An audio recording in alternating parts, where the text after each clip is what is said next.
another how to clean your yoga mat video. But it is time for me to clean my much loved yoga mat again. So I thought I would do a video because I've tried a few things in the past and I haven't really liked exactly how it turned out. There were certain different things that I didn't like about it. Like, I tried soaking it in the bathtub and scrubbing it real good in there, and it got it really good and clean, but it soaked so much that it actually took a very, very, very long time to dry. I think it was like several days to dry. And then I have used bleach wipes to wipe it down, which is a quick solution, but it can be damaging to your mat.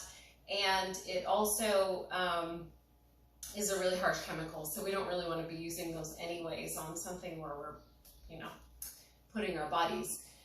Then I've also tried a 50-50 vinegar water solution that I would spray down and then wipe it, but I didn't like how it made my mat smell, especially when I had to, put my nose down on my mat.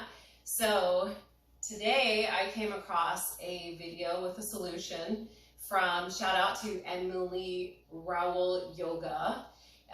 This recipe is from one of her YouTube videos on how to clean your yoga mat. So the recipe is about a gallon of warm water, not boiling. 1/8 of your solution is a white vinegar, and then a teeny tiny drop of dish soap, liquid dish soap, and then I did 10 or 11 drops of this essential oil. I chose lavender because it's supposed to be calming, and what's yoga? It's supposed to be calming, right? I also have a scrubby sponge, but not a rough sponge that could damage my mat. I don't want to do that. It's a soft sponge. So I've got my solution here. And then I wouldn't normally be doing this inside. I would do it outside, but there's some commotion going on out there and I didn't want it to be too noisy. So I did a quick mop on my floor so that I'm not putting dirty stuff underneath and then flipping over a clean side onto the floor. So anyways, just some food for thought. A couple of other tips. Concentrate on the areas like where your hands and your feet go, because that's going to be the most dirty areas on your yoga mat. And another tip is, when you do your practice and you're all finished and you go to roll up your mat, instead of rolling it into itself, instead fold top to top. So fold it in half and then roll up your yoga mat. So it's only the back side touching the back side and then the top side touching the top side, if that makes any sense. So that is just a couple of quick tips, and I'm going to get to it, and then I will let you know how I like this particular recipe for cleaning my yoga mat. So let's get started. So I'm just going to take my sponge. I'm going to give a squeeze over my mat. I'm not going to do a ton. I want to get mostly a surface clean. I do want some of the essential oil and the vinegar to penetrate into the mat to really break up the grime that's built up over time. But I also want it to dry fairly quickly. But this will take a little more time to dry, so I will have to use one of my other yoga mats in the meantime.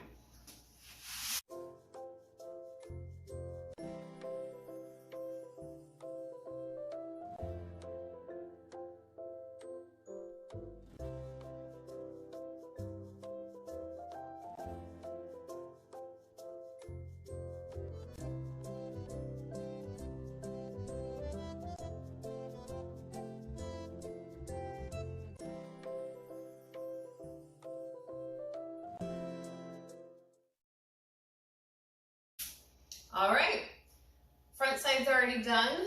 I'm gonna flip it over and do the other side, but I can tell you right now that I'm already liking the smell of this over the 50-50 of vinegar and water solution, for sure.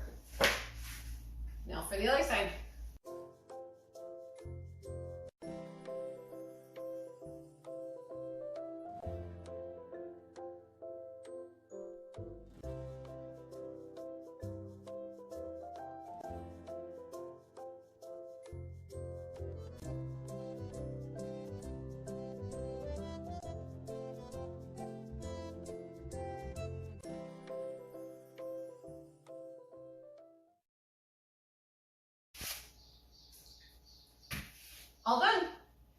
didn't take too long to do. I don't need that much solution. This bucket is about half full, and it is still almost about half full. So I don't need nearly that much. And that means that all the essential oil that I put in there is now going to go to waste because I don't have anything I can reuse it for. So maybe don't make that much solution, but I will put the quantities in there. I'm not very good at measuring things, so I will put the quantities, but in my own solution, just kind of eyeballed it. Tip on the dish soap though, just a tiny, tiny drop because you don't want it to get too sudsy. It'll leave a residue and it will take a lifetime. You'll have to rinse and rinse and rinse and rinse. This you don't have to rinse off, you just let it dry.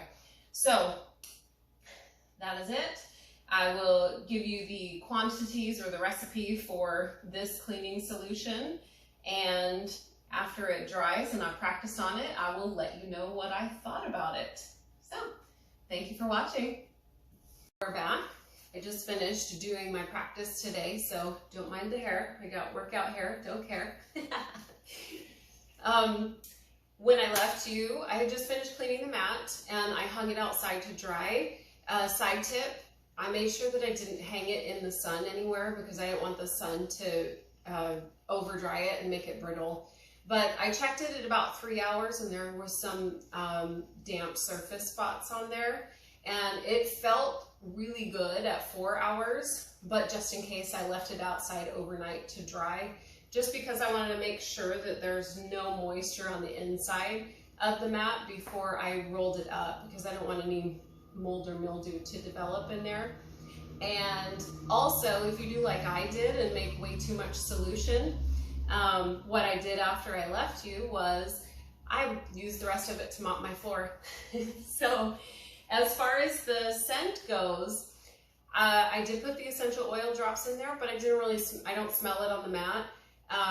But 100 times over, it smells way better than it did when I cleaned it with the 50-50 water vinegar solution. So I do give this solution a thumbs up. It did a good job cleaning the mat, and it doesn't have that really harsh vinegar smell that it had before when I used that vinegar solution. So I will put the recipe in the comments or on the video, and give me a thumbs up, subscribe to my channel.